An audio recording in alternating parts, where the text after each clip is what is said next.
Dans notre vie quotidienne, nous sommes en permanence envahis d'informations qui affectent notre vie à différents niveaux et altèrent la qualité de notre sommeil ou encore notre bien-être physique et mental.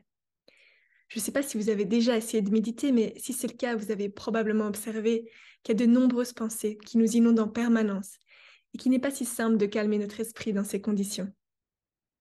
Alors avec la méthode Heartfulness, qui s'inscrit dans la tradition millénaire du yoga et plus spécifiquement du Raja Yoga, nous habituons progressivement notre mental à ignorer les pensées perturbantes et à tourner notre attention plus profondément pour nous découvrir petit à petit dans notre être intérieur et notre soi. Ce processus, il est facilité par une ancienne technique yogique qui consiste en une transmission subtile d'énergie qu'on appelle aussi pranahuti. On peut en parler longuement, mais c'est avant tout quelque chose qui est à expérimenter par soi-même. Et c'est l'expérience qui nous permet de découvrir les effets de cette méditation. Et puis, avec le temps, d'observer comment elle nous transforme de l'intérieur. Concrètement, cette méditation, elle peut se pratiquer seule ou en groupe, et on médite assis dans une position confortable, les yeux fermés, en silence. Pour les nouveaux pratiquants, on peut commencer par une relaxation qui est guidée par un formateur et qui aide à détendre des pieds à la tête tout le corps en quelques minutes. Et puis, on dirige l'attention vers le cœur. Et là, la méditation commence avec cette suggestion silencieuse que la source de lumière est là, à l'intérieur de notre cœur. Elle attire notre attention au plus profond de notre cœur. Et lorsque le mental s'évade, consciemment, doucement, on le ramène vers cette pensée de la source de lumière dans notre cœur.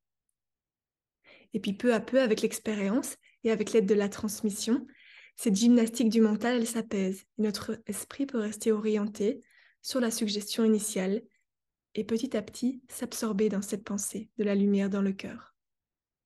Alors ce processus, on peut le comparer aux différentes étapes qui sont décrites par Patanjali dans les Yoga Sutras. Donc d'abord, lorsque le flux de la pensée est dirigé vers l'intérieur du corps, c'est dharana. Et puis lorsque l'esprit reste orienté et que le spectre de la conscience s'élargit, c'est dhyana. Et lorsque seule l'essence de la suggestion reste à l'esprit, c'est l'étape du samadhi, ou d'absorption profonde. C'est le processus de la révélation et de la transcendance. C'est l'état d'équilibre absolu qui fait émerger la lumière de la connaissance, l'intuition et une conscience plus élevée. Cette méthode, elle est universelle. Elle est adaptée au rythme et aux défis de la vie actuelle et elle permet d'intégrer facilement la méditation dans le quotidien. Elle permet d'être mieux centré, d'améliorer ses performances dans des situations de stress ou de compétition, de prendre des décisions avec un esprit clair, de mieux utiliser son intuition et de développer aussi l'empathie, la compassion. Elle éveille notre potentiel intérieur et elle nous guide aux sources de notre être.